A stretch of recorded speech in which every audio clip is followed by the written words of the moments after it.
Pourquoi est-ce que vos cartes en version Unlimited ne valent absolument rien? Bonjour à tous, bienvenue sur Yu-Gi-Oh Vintage, la chaîne YouTube dans laquelle on parle investissement et collection. Aujourd'hui, je voudrais quand même clarifier un aspect extrêmement important lorsqu'il s'agit de l'investissement dans les cartes Yu-Gi-Oh! C'est la grosse différence qu'il y a entre les premières éditions et les éditions Unlimited. Pourquoi? Parce que en fait l'autre jour j'étais sur un forum dédié à la collection et l'investissement dans les cartes Yu-Gi-Oh! Oui, ça existe, il y a de la demande pour tout le monde. Donc une personne poste un commentaire en disant waouh, j'ai fait le deal du siècle les mecs, je viens d'acheter un trou noir, la légende du dragon blanc aux yeux bleus version américaine, première édition pour 200 $. Je suis sûr, elle est en parfait état, ça c'est un pièce item direct, je vais pouvoir la vendre 3000 $. Et puis là j'étais assez surpris parce qu'il y a une dizaine de personnes qui ont fait ah mais t'es trop con, mais le trou noir en légende du dragon blanc aux yeux bleus, mais c'est une carte qui vaut 10 centimes, j'en ai 15 chez moi, mais tu fais vraiment n'importe quoi, etc. Et du coup j'ai demandé quand même au mec vas-y, envoie ta photo de ton trou noir, et il a envoyé effectivement une photo d'un trou noir, la légende du dragon blanc aux yeux bleus, en parfait état, en première édition, qu'il avait bel et bien acheté 200 $. Et là je me suis dit mais il y a un problème, c'est pas possible, les gars ont rien compris. Pourquoi? Parce qu'il y a une grosse différence entre le trou noir en première édition et le trou noir en version Unlimited, ça n'a rien à voir. Le fait d'avoir un trou noir en première édition, c'est le signe que votre carte provient de la toute première édition de la légende du dragon blanc aux yeux bleus. Donc c'est une carte qui a plus de 20 ans. Et ça, c'est exactement le type de carte que les collectionneurs et les investisseurs recherchent aujourd'hui. Inversement, il va y avoir beaucoup de personnes qui vont se dire waouh, j'ai vu sur eBay un dragon blanc aux yeux bleus LOB 200 €, mais je l'ai acheté direct, elle vaut 40 000 $, mais je vais être riche les mecs. Non, tu vas pas être riche du tout parce que ton LOB Blue Eyes, eh ben, c'est une version Unlimited et il a été réimprimé en 2010, en 2014, en 2018, il le sera probablement en 2022, 2026, etc.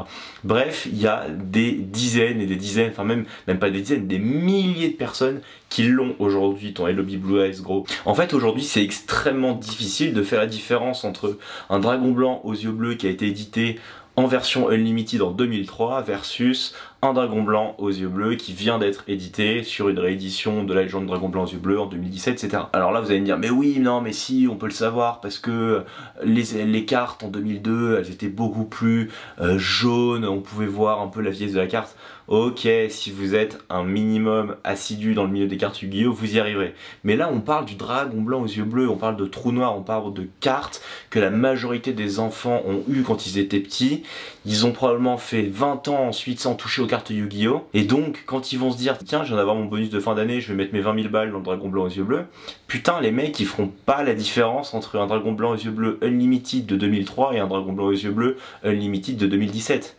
Par contre, ce qu'ils vont regarder, c'est si le gars il est en première édition, parce qu'en première édition, c'est certain que c'est bien le dragon blanc aux yeux bleus de 2002. Et ça, c'est toute la différence. Et quand on parle du coup d'investissement dans les cartes Yu-Gi-Oh, la règle la plus importante, c'est de ne jamais investir dans des cartes Unlimited, parce que on ne sait pas la date à laquelle la carte a réellement été imprimée. Et donc, en fait, elle peut avoir été réimprimée juste il y a quelques années, versus il y a 15 ans, et donc, finalement, comme on ne connaît pas le prix, eh ben, il y a quand même un paquet de gens qui seront pas prêts à mettre l'argent qu'il faut pour investir dans cette carte là. Vous n'aurez jamais la croissance qu'on peut voir aujourd'hui dans des cartes en première édition.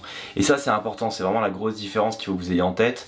Vos cartes en Unlimited, elles ne valent absolument rien à partir du moment où il y a eu plusieurs rééditions du set. Alors là il y a peut-être quelques connaisseurs qui vont me dire ouais mais tu vois par exemple Magicien Force, c'est une édition qui a jamais été reprint depuis 2003.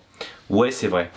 C'est vrai, quand vous achetez aujourd'hui une carte en Unlimited Magicien Force, c'est vrai, c'est obligatoirement une carte qui date de 2003. Mais ça c'est à date. Qui vous dit que Konami est pas en train d'avoir dans ses dossiers un plan secret de réédition de l'ultime collection légendaire ultra rare avec des boosters Magicien Force dans les mois à venir? Et du coup, qu'est-ce qui va se passer si c'est le cas? Tous vos Magicien Force Unlimited, ils vont se casser la gueule, ils vaudront plus rien. Et ça c'est le gros danger aussi des Unlimited, c'est-à-dire que certes, il peut y avoir encore aujourd'hui des extensions comme Magicien Force qui n'ont jamais été rééditées et pour lesquelles on sait que les Unlimited sont vraiment vintage.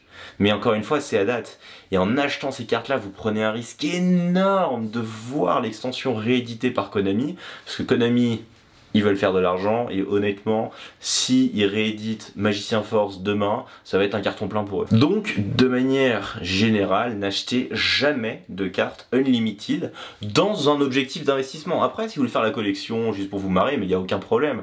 Les gars, je veux dire, ça reste un jeu de cartes à jouer. Par contre, à partir du moment où vous dites investisseur et que vous souhaitez avoir un retour sur investissement, eh ben, en achetant du Unlimited, vous êtes sûr, quasiment certain de vous planter. Sauf quelques rares cas, et encore une fois, c'est quand même de la spéculation. Ce que vous pouvez voir juste derrière moi, ce genre de petit pack, ça, c'est du Unlimited. Ça, c'est du Dragon Blanc, la légende du Dragon Blanc aux yeux bleus, version américaine. Et ça, vous allez me dire, mais attends, mais du coup, c'est du Unlimited.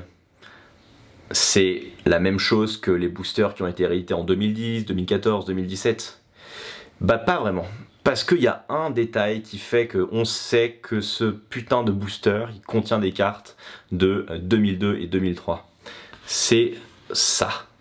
C'est le logo Konami qui n'est pas le même qu'actuellement. En gros, Konami, ils ont changé le logo en 2003 ou 2004 et il y a eu quelques sets dans Yu-Gi-Oh! Qui ont été imprimés avec ce fameux logo old school.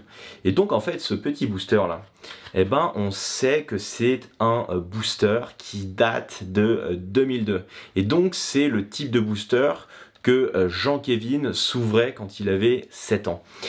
Et bah, du coup, la valeur nostalgique, elle est là. Alors certes, ce booster là, il ne vaudra jamais autant qu'un première édition, c'est évident. Mais par contre, la demande pour ce type de booster qui date de 2002 reste quand même assez élevée parce qu'elle contient cet ancien logo Konami et donc il y a un paquet de personnes qui ont juste envie de posséder un booster avec l'ancien logo Konami, ce qui est extrêmement rare aujourd'hui parce qu'il en reste très très peu. Donc c'est finalement une des rares exceptions. Sur l'ancien logo Konami, il va y avoir Metal Raiders, Pharaoh Servant, Magic Ruler et la légende du Dragon Blanc aux yeux bleus qui vont l'avoir grosso modo, mais tous les autres vous oubliez. Et il y a une dernière exception où je vous dirais éventuellement ça peut être intéressant, c'est le fameux Magic Ruler, parce que la deuxième extension du Yu-Gi-Oh s'appelait au démarrage Magic Ruler et ensuite elle a été rebaptisée Spell Ruler, et donc il y a eu une extension Unlimited MRL, Magic Ruler, et celle-ci évidemment n'a jamais été rééditée, elle ne le sera jamais puisque le nom lui-même de l'extension a changé. Ce qui fait que quand vous achetez une carte MRL et non pas SRL, eh ben vous savez que vous achetez une carte de 2002 et il y a un paquet de personnes qui sont prêts à acheter les cartes MRL parce qu'elles ont une forte valeur nostalgique et en plus elles ont une vraie histoire qui viennent en fait de l'ancien nom de l'extension Spell Ruler.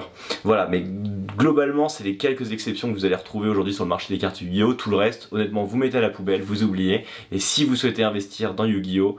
Première et encore première édition, il n'y a que ça de vrai. Si vous n'êtes pas d'accord avec moi et que vous avez acheté dans des Unlimited, bah, je suis bien curieux d'avoir votre avis. N'hésitez pas à commenter et me partager votre vision sur cette dualité entre carte Unlimited versus première édition. Abonnez-vous surtout pour continuer à participer au bon développement de la chaîne. Et puis bah, quant à moi, je vous dis à très vite pour une nouvelle vidéo. Ciao!